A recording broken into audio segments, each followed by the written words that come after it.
I tried to help everyone by leaving the transcript of the video in French due to many requests from French speakers.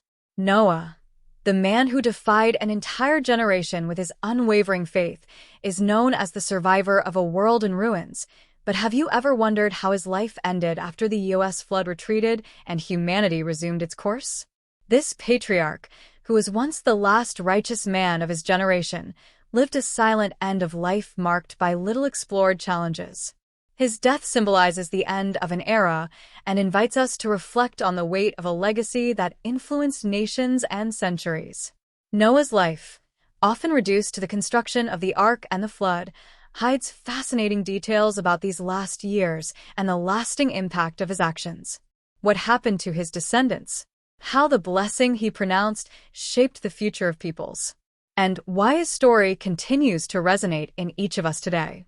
It is not just a historical story, but a journey of redemption, choices, and promises that still has much to teach us. Get ready to dive into a story that goes beyond the flood and reveals the nuances of a man who, despite his flaws, was used by God to transform the destiny of humanity. If this content inspires you, don't forget to click like and tell us in the comments where you are watching this video from. Let's go. Noah lived in a world where corruption was not only visible, but completely rampant.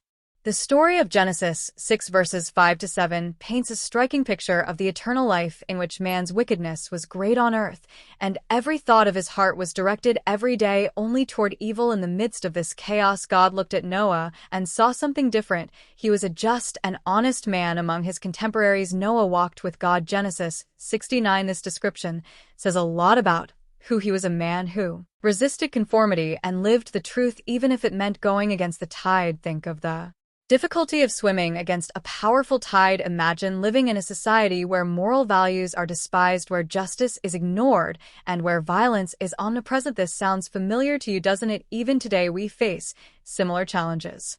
Noah shows us that it is possible to remain steadfast even though you are a minority. His secret was in his connection with God. Have you ever thought about how you can cultivate this connection in your own life, perhaps through daily prayer, reading the scriptures, or actions that reflect your values? When God called Noah to build the ark, he did so in the midst of a generation that scoffed at the idea. Imagine what he had to endure: the provocations, the disbelief, the rejection. Yet Noah faithfully followed every divine instruction. He teaches us the power of obedience, even when it seems foolish to men. How often do we find ourselves faced with choices that seem absurd to those around us? But like Noah, we must remember that obeying God is always the wisest decision. Even though it may be difficult at times, building the ark was not only an act of obedience, but also an act of perseverance.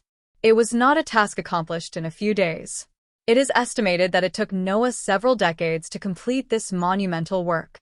How many times did he have to ask questions? How many times did he feel the weight of loneliness? Yet he persevered. This perseverance is a valuable lesson. For us, what you are building in your life today that requires patience and determination, maybe a professional dream, a relationship, or even your own faith. It is interesting to note that God did not choose Noah for his perfection, but for his willingness to listen and act. This reminds us that God is not looking for flawless people, but willing hearts. You may think that your flaws disqualify you, but the story of Noah proves otherwise.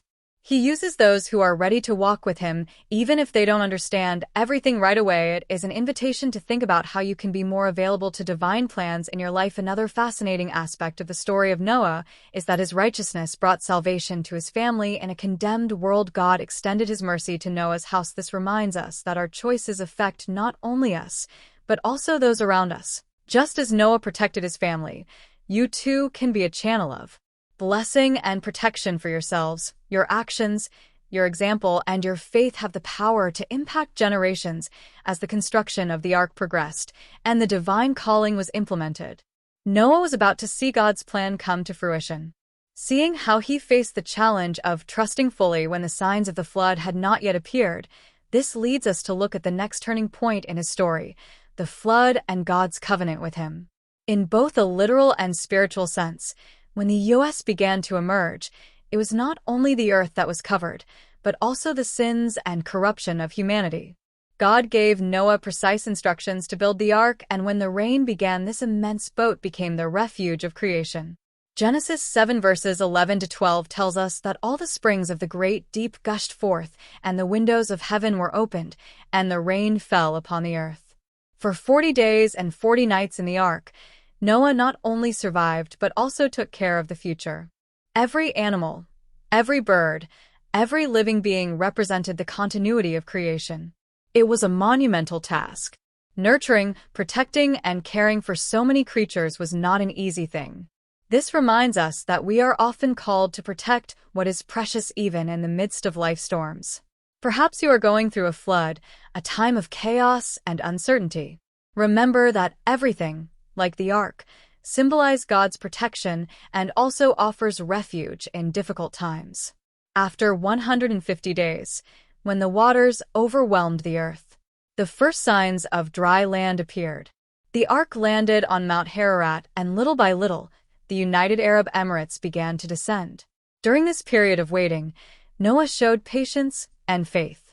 He sent a raven and then a dove, and finally received proof that the earth was dry when the dove returned with an olive leaf in its beak. Genesis 81. This leaf was not just a sign of earth, but a promise of renewal. Have you ever known times when small signs brought great hope, perhaps a gesture of kindness, a door opening, or an answered prayer? When Noah finally left the ark, his first thought was not to build a house or start the harvest. His priority was to build a hotel for the eternal and offer sacrifices. This gesture is deeply meaningful. Above all, he recognized the sovereignty of God and thanked for the salvation received. This teaches us the importance of gratitude and ordering our priorities, how we can put God first in our lives, especially after overcoming great challenges. It can be through simple gestures like dedicating the beginning of your day to prayer or giving thanks for each blessing received. It is at this moment that God establishes a covenant with Noah and all creation. He promised never again to destroy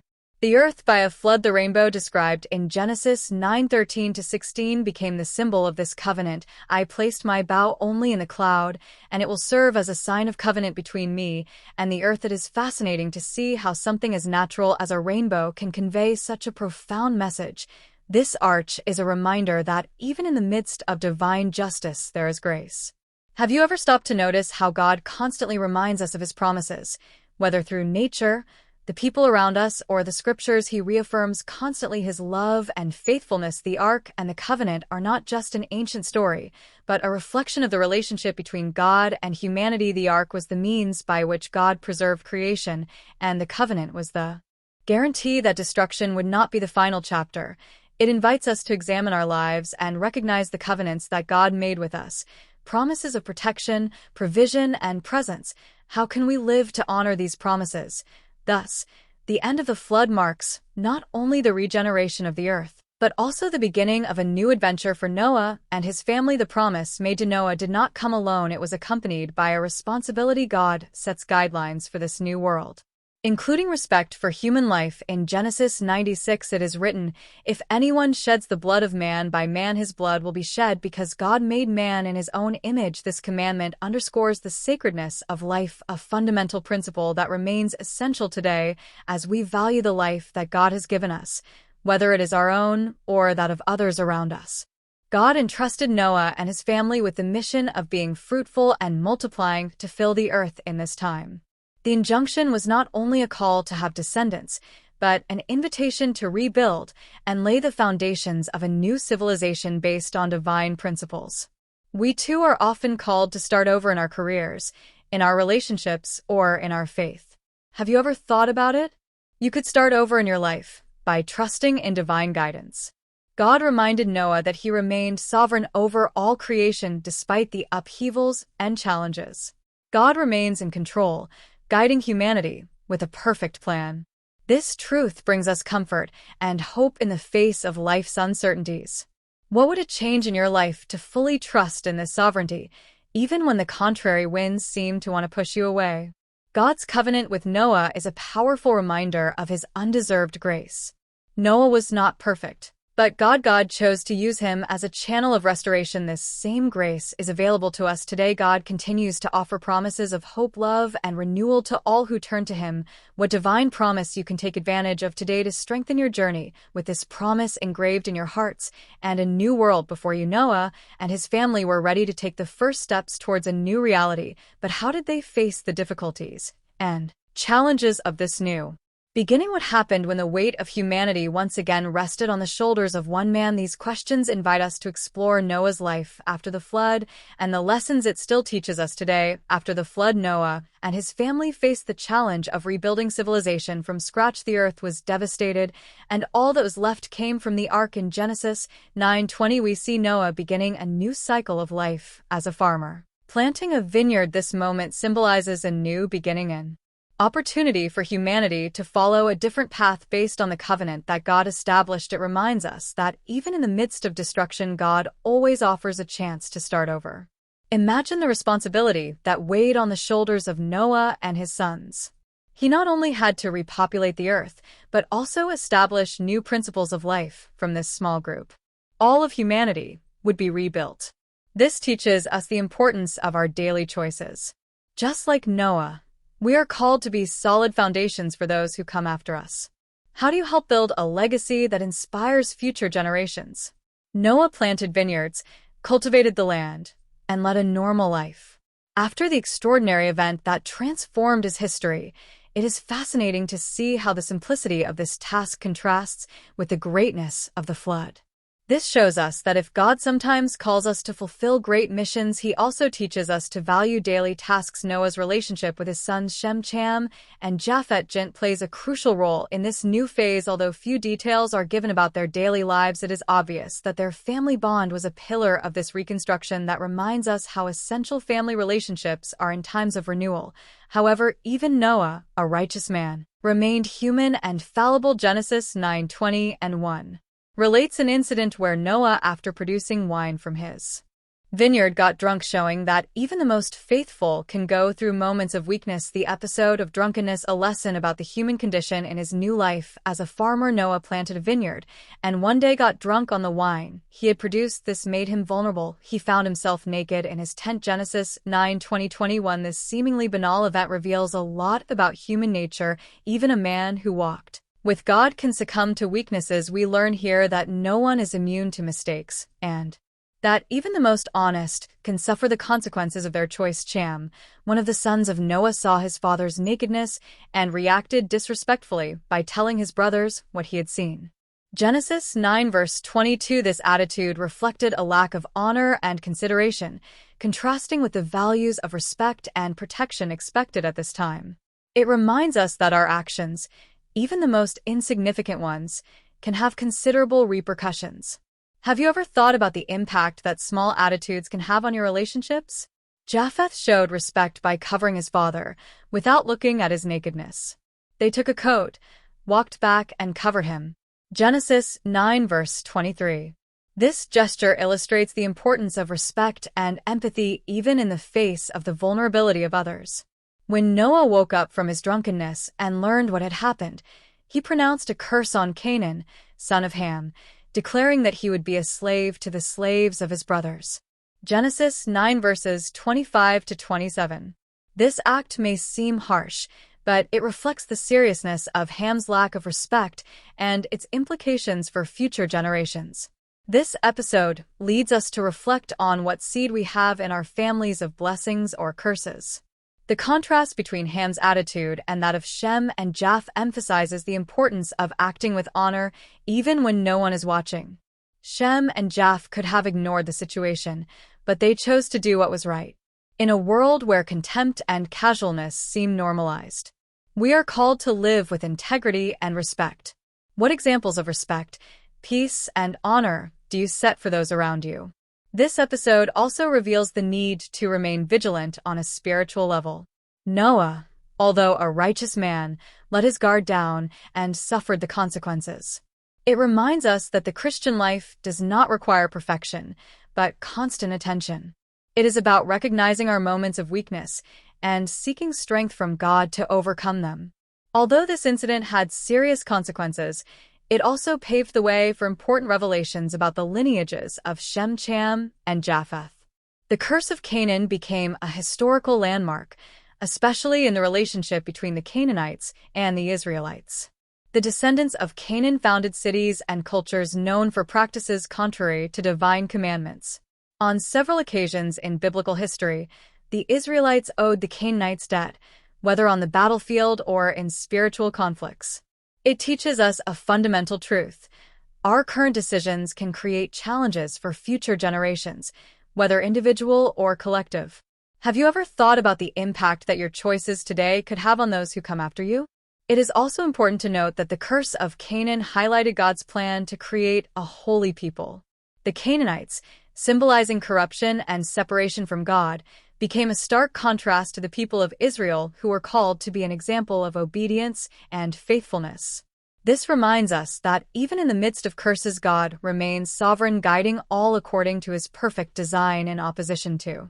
Curse of Canaan. The blessing of Shem and Japheth reflects a path of honor and faithfulness. Noah blesses Shem, declaring, "Blessed be the Lord, the God of Shem," Genesis 9:26, and prophesied the prosperity of Japheth, saying he would dwell in the tents of Shem. This division of destinies shows that God honors those who choose obedience and respect. We live in a way that attracts blessings from God, or we move away from him finally. This episode highlights the power of fathers as the Patriarch Noah had spiritual authority, and these words had a lasting impact that leads us to reflect on the use we make of our own words, especially to those close to us. We proclaim blessings or curses. Our words have the power to build or destroy. How can you use your words to encourage, build, and manifest the love of God?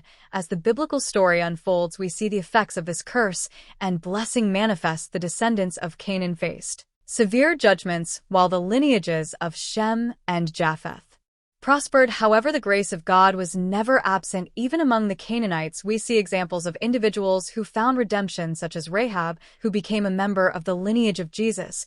This reminds us that no matter our origin or our background, God offers opportunities for redemption. The Bible describes Ham as one of the sons of Noah, and his lineage is often associated with Africans, in particular through his children and grandchildren. Among the descendants of Cham, we find four notable sons: Com, Israel, Phut, and Canaan. His children and their subsequent descendants played an important role in the formation of the different peoples we know today, including the African peoples. His son Mizrahi is commonly identified and associated with the ancient Egyptian people. His name is often interpreted as two lands or two countries, which may reflect the geographical duality of Egypt with its regions of Upper and Lower Egypt, but is not directly linked to the physical characteristics beyond Egypt. Misraim is often linked to other regions of North Africa. The influence of Misraim extends not only geographically but also culturally, contributing to the rich traditions and civilizations that are developed along the banks of the Nile.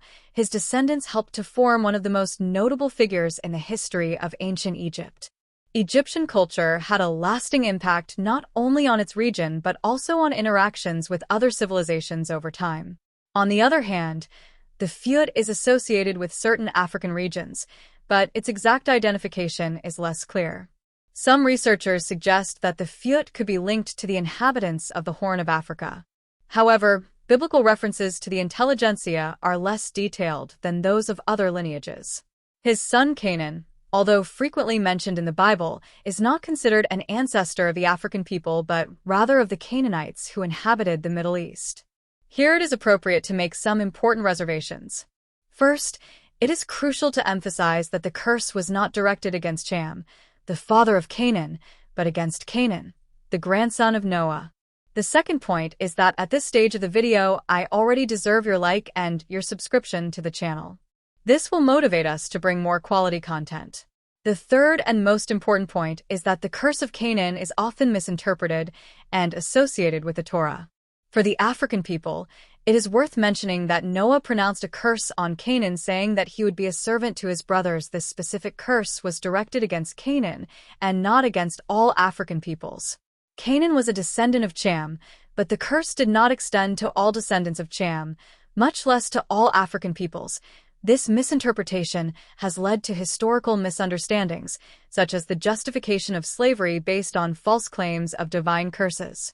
It is essential to debunk this distorted interpretation by recognizing that the curse on Canaan was a specific punishment for him and not a condemnation for an entire region or continent. It does not support the idea that the curse on Canaan justifies discriminatory treatment or inferiority of any ethnic group. Correct interpretation must be based on an understanding of the cultural and historical context of the biblical account, avoiding generalizations, unfair to Africans or any other ethnic group. Continuing the story, we have Shem, the son blessed by Noah, who became the central character in the continuity of the divine design for humanity. Shem's lineage will be marked by the presence of God, culminating in the call of Abraham and later the emergence of Israel as a nation. Shem represents the continuity of an alliance that aims to redeem the world. Shem's genealogy described in Genesis 10 verse 21 to 31 reveals names that reason in the scriptures such as Heber, from whom the Hebrews descend. This lineage reminds us that God works with determination through the generations. When we look at our own families, one might ask what value we transmit. Just as Shem was the bearer of a spiritual inheritance, we are called to be the guardians of the inheritance that God entrusted to us. Shem received the promise that his descendants would be God's chosen people, a channel of blessing for all nations. This promise culminates with Abraham, the patriarch of faith who received the divine order. In you, all the families of the earth will be blessed. Genesis 123. The direct link between Shem and Abraham shows us that God never acts at random. Each lineage, each name has a role in the great divine plan. This challenges us to think about the role we can play in God's plans for our generation. Another fascinating point is that Shem's blessing was not only material but spiritual, while other lineages sought territorial expansion or power. The lineage of Shem was characterized by a search for the presence of God. It is a powerful reminder that true wealth lies in communion with the Creator. Although Shem is less mentioned in historical events, his importance is unquestionable. He is the root from which emerge the patriarchs, the prophet, and, finally, the Messiah.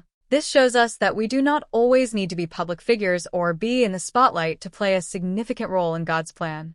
The lineage of Shem not only preserved the faith, but also kept alive the promise of redemption that would come through Jesus Christ.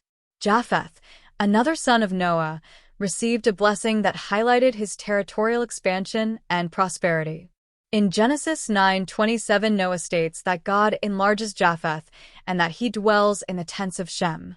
This prophecy indicated not only physical growth, but also suggested a future relationship between the line of Japheth and the spiritual blessing of Shem, Japheth's descendants spreading throughout the northern and western regions, becoming the ancestors of many pagan peoples known in antiquity. The genealogy of Japheth listed in Genesis 10 verses 2 to 5 includes names such as Gom, Javan, and Machik, ancestors of several nations throughout Europe and Asia Minor. These populations settled in vast territories and developed rich and varied cultures. It is fascinating to see the commentary on Japheth's blessing manifesting itself in the expansion of his descendants.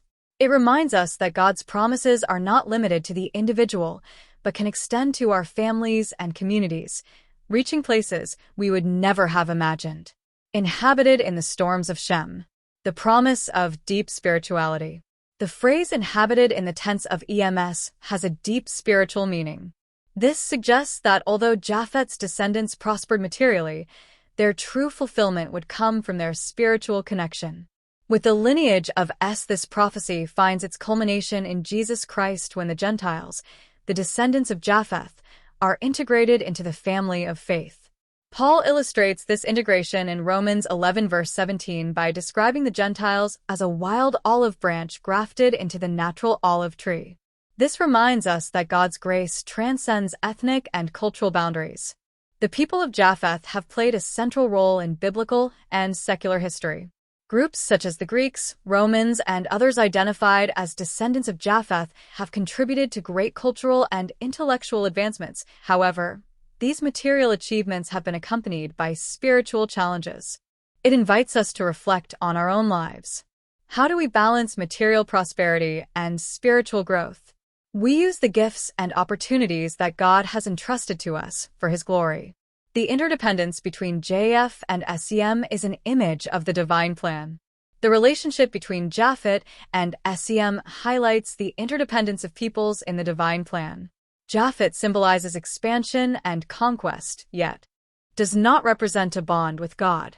Their prophetic union suggests that God's plan is complete when different gifts and functions complement each other. In Noah's later years, a time of perseverance and accommodation. The last chapter of Noah's life, described in Genesis 9 verses 28 to 29, reports that he lived 350 years after the flood, reaching the age of 950. Noah, who now ends up destroying and restoring the world, spent this period observing his children and grandchildren after a new civilization. He saw the fulfillment of God's promise with the earth repopulate and the generations multiplying in parallel. Noah remained a figure of guidance. He will probably face his deficits because he manages the emerging conflicts among his descendants. This reminds us that the role of a patriarch does not end after a great event. It continues through the example and advice he gives to future generations. Noah is an example of perseverance to the end. Not only did he survive the flood, but he lived to see God's promises come true long ago.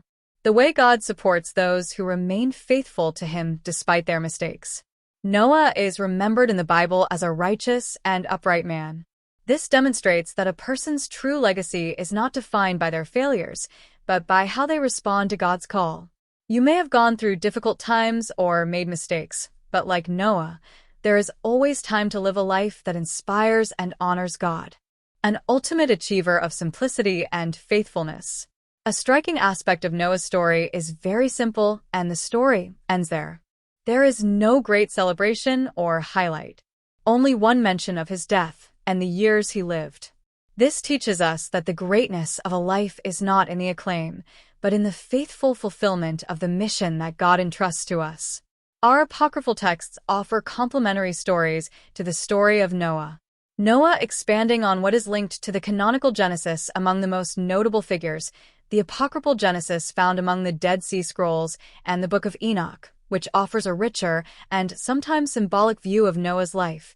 These detailed accounts concern his journey as they involve the spirit of his placement of article components as he restores humanity or dilutes it in the Genesis Apocrypha, for example. Noah is portrayed as a chosen character from his birth, carrying almost superhuman characteristics. He is described as a divine radiance indicating his purity and his connection with God. This text also details the moments following the dilution, since the sacrifice that Noah made occurred inside the ark, which differs from the traditional relationship in that the hotel was built outside. This change suggests a deeper symbolism in the arch as a sacred place. The Book of Enoch, kissed by Noah, although it is Noah as the second character, mentions intriguing aspects of their lineage. This text describes how our fallen angels who corrupted the earth before the delusion tried to interfere with the purity of human offspring.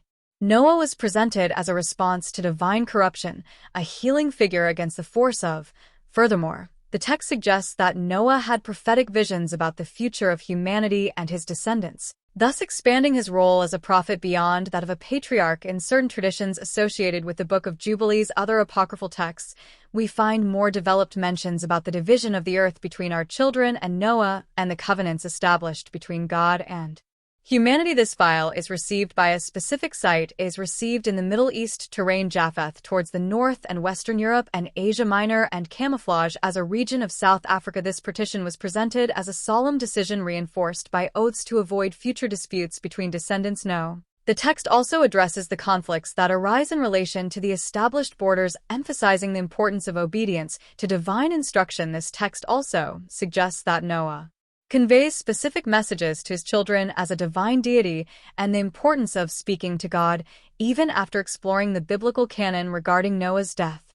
Our apocryphal texts do not present specific details in his falsehood, but we suggest that it was a peaceful death after which his divine mission was fulfilled. The main story is his only legacy, and it is how his words and stories shape a future history. These text messages are numerous messages that impact his lineage, including the direct link between the people of Israel and the patriarchs of Israel. Apocryphal narrative essays enrich the story of Noah, presenting him not only as the resurrected of the flood, but also as a central figure in a larger spiritual battle and as a model of purity and obedience to God. The three lines of Noah, Shem, Ham, and Japheth played distinct roles in biblical and world history. The descendants of Shem were directly linked to the lineage of Abraham, Isaac, and Jacob, culminating in the coming of Jesus Christ. Ham, on the other hand, was associated with nations often faced with judgment, such as the Canaanites. The descendants of Japheth spread throughout the lands of the north and the west, represents the expansion of humanity beyond the confines of the ancient Middle East. These differences show how God works through each lineage in unique ways. The impact of Noah's lineage is also evident in the way God continued to work through the generations. From the multiplication of humanity to the call of Abraham, we see the promises made to Noah unfold. Each step reflects God's faithfulness in fulfilling his words. This faithfulness encourages us to trust in God's promises to ourselves, live knowing that he is able to transform any situation into a greater purpose. With the end of Noah's lineage, an era ends. But an era opens full of possibilities and challenges. And now when you look at the story of Noah and the impact of Saline, what does this awaken in you? Noah was not just a righteous man, he was an instrument of God to transform the destiny of humanity. His obedience shaped generations, and your life challenges us to think about what we are building today. How you are leaving your mark. Are your choices contributing to a legacy that honors God and inspires those who come after? If there is one thing Noah teaches us, it is that God can use even the most ordinary people to accomplish extraordinary plans. What action can you take to align your life with divine design? Maybe it is time to let go of what separates you from God, to embrace faith more intensely, or act courageously in a calling that seems impossible. No matter what happens or your journey, know that it can have an impact much bigger than you imagine. Don't just think about it, put into practice what you learned today. Evaluate your actions, strengthen your faith, and seek to live in a way that inspires other people. And if this story resonated with you, be sure to subscribe to the channel and activate notifications. There is still much to be said about the great characters of the Bible and the lessons that change lives. Join us, take us on this journey. Thank you for watching. Hug and stay with God.